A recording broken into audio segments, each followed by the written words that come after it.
एवं धर्म प्रेमी सज्जनों,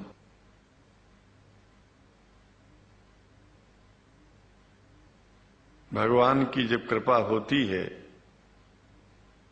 तो कभी धर्म की सच्चाई को जानने का अवसर मिलता है। मुसलमानों के बीच में लगातार कई वर्षों से हम जा रहे हैं और भारतवर्ष में एक नई प्रथा का प्रारंभ किया मैंने कि जब जगत गुरु शंकराचार्य भी मुसलमानों के बीच में जाकर के उनके प्रेम को समझ सके और इस्लाम की सच्चाई को जान करके इस्लाम को सारी दुनिया में एक इंसानियत का सबसे बड़ा पाठ सिखाने वाला धर्म मानने के लिए लोगों को समझावे।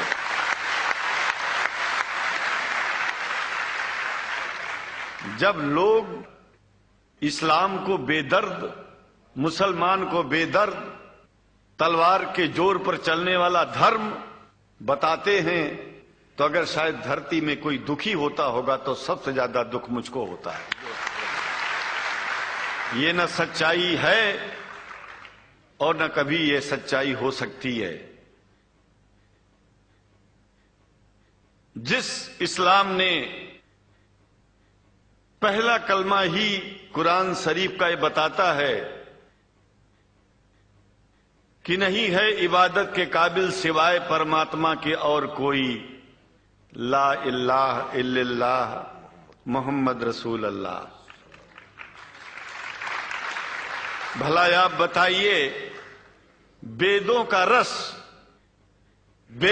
रस निचोड़ करके मोहम्मद साहब ने परमात्मा की इबादत करके परमात्मा के पैगाम को एक ही कलमे में दे दिया। इससे बड़ा ग्रंथ दुनिया में और क्या हो सकता है।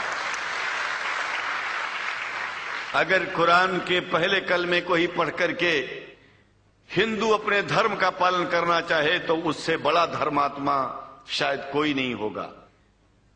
कुरान को हमने गहराइयों में जाकर के तो नहीं अनुभव किया, लेकिन कुरान के मानने वालों के हृदय की गहराइयों में जाके देखा कि अगर इस्लाम को पूरी दुनिया अगर स्वीकार कर ले तो इसमें कोई बुराई नहीं है। इस्लाम परमात्मा के द्वारा बताया गया सिद्धांत है। इस्लाम किसी व्यक्ति का अपना नियम नहीं है, अपना सिद्धांत नहीं है। कुछ लोग भेदभाव पैदा करने के लिए इस धरती पर मुसलमानों को बेदर्द कह देते हैं, इस्लाम को बुरा कह देते हैं। मैं कहता हूं उनसे बुरा इस दुनिया में कोई नहीं है। वो शैतान के बच्चे हैं, खुदा के बच्चे नहीं हैं। क्योंकि जहां तक मेरी अपनी पहुंच है, हमने वेदों को पढ़ा, पुराण को पढ़ा, शास्त्रों को, हिंदू धर्म ग्रंथों को पढ़ा। उसके बाद में मुसलमानों के बीच में जाना शुरू किया। हमने मुसलमानों से हाथ मिलाया तो हमारा विरोध किया गया। ये अंडा खाने वालों से हाथ मिलाते हैं, शंकराचार्य कैसे हैं? अरे हमने कहा कि तुम्हारी समझ में नहीं आ रहा है।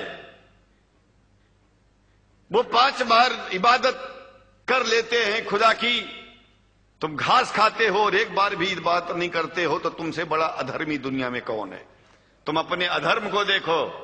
किसी के पवित्रता के सिद्धांतों का विरोध करना पहला अधर्म है। आप क्या खाते हैं, कैसे रहते हैं, अगर हमें आप दुखी नहीं करते हैं तो आपसे बड़ा इंसान दुनिया में कोई नहीं है। हम घास खाएं और आपके दिल को चोट पहुंचाएं तो हमसे बड़ा अधर्मी कोई नहीं है दुनिया में। कहने का तात्पर्य सिर्फ एक है कि मैंने ये अनुभव किया है कि ये मैं एक बात जो मैंने देखा है, आप लोगों से जो प्रेम मुझे मिलता है, लोग पूछते हैं कि आप मुसलमानों में क्यों जाते हो, आप तो शंकराचार्य हो। हमने कहा कि भाई मुसलमानों से पूछो कि हमसे इतना प्रेम क्यों करते हैं। वो हमसे जो प्रेम करेगा हम तो जाएंगे। कहा फिर क्या हम प्रेम नहीं करते क्या? हमने कहा कि हम तो तुम्हारे बीच में पैदा हुए और तुम मुसलमानों से प्रेम नहीं करते, इसलिए हम तुमसे प्रेम नहीं करते। मैं आप लोगों के बीच में आकर के एक बात बताता हूं। कुछ समय से हिंदू धर्म के नाम पर कुछ संस्थाएं हिंदू मुसलमानों में भेद पैदा करने के लिए कुछ ऐसा कार्य किया जिसकी वजह से आम हिंदू, सीधा साधा हिंदू बेचारा जान ही नहीं पाता है इस्लाम क्या है और सनातन धर्म क्या है। सनातन धर्म और इस्लाम में कोई भेद नहीं है और हिंदू धर्म तो कोई धर्म ही नहीं है। सनातन धर्म धर्म है और शायद जो संस्कृत का सनातन शब्द है, अगर किसी भाषा में उसको इस्लाम कहा जाए तो कोई बुरी बात नहीं है। इस्लाम और सनातन में कोई भेद नहीं है, क्योंकि परमात्मा एक है, परमात्मा सबका है। ये संदेश ऋषियों मुनियों ने दिया और यही संदेश परमात्मा का भेजा हुआ संदेश स्वयं हमारे मोहम्मद साहब ने इस पैगाम को हमको दिया। तो हम भेदभाव क्यों करें? यहां पर भारत का मुसलमान, एक बात बिल्कुल मैं स्पष्ट बता रहा हूं आपसे, अगर भारत का मुसलमान सो गया तो भारत सो जाएगा। इसलिए भारत को जगाना है तो मुसलमानों को जागते रहना पड़ेगा। भारत जाग जाएगा, पूरी दुनिया जाग जाएगी। यह भी मैं जानता हूं कि भारत के सच्चे हिंदुओं को, जो सच्चे सनातन धर्मी हैं, उनको मुसलमानों से प्रेम चाहिए, उनको मुसलमानों से भेद नहीं चाहिए। अंग्रेजी की भी मिल गई है और हम तो चाहते हैं हाँ, कुरान शरीफ सारी दुनिया में अगर इस ग्रंथ को पहुंचाया जाए, और पहुंचाना चाहिए। मैं तो मुसलमानों से एक जरूर बात कहूंगा कि आप लोग एक चीज का ध्यान दें। आपके पड़ोस में जिस भी भाषा को जानने वाला व्यक्ति रहता हो, जिस भी भाषा को, कोशिश कीजिए कि आप इस कुरान जैसे पवित्र ग्रंथ को उसको उसकी भाषा में पहुंचाइए। और मेरी समझ में सारी दुनिया में एक कुरान पहुंचेगा तो सारी दुनिया में शांति होगी, सारी दुनिया में अमन होगा और सारी दुनिया में ऐसे ही इतने प्रेमियों के बीच में शंकराचार्य को पहुंचने में और बोलने में कोई दिक्कत नहीं होगी, संकोच नहीं होगा। आप लोग भी निडर हो जाइए, आप लोग भी संकोच छोड़िए। हम जानते हैं कभी कभी संकोच में, कभी कभी इस देश के कुछ जो फिरका परस्त लोग हैं, उनकी उल्टी सीधी योजनाओं में हम लोग एक दूसरे से मिल नहीं पाते। हम हाथ पसारे हुए आपके सामने खड़े हैं, आए हैं, हम आपको गले से लगा रहे हैं, लगाते हैं, दिल भी मिलाएंगे, गला भी मिलाएंगे और जरूरत पड़ गई तो आप लोगों के लिए दिल कटाने की और सिर कटाने की जरूरत पड़ जाए तो इस्लाम की रक्षा के लिए शंकराचार्य आपका साथ देगा।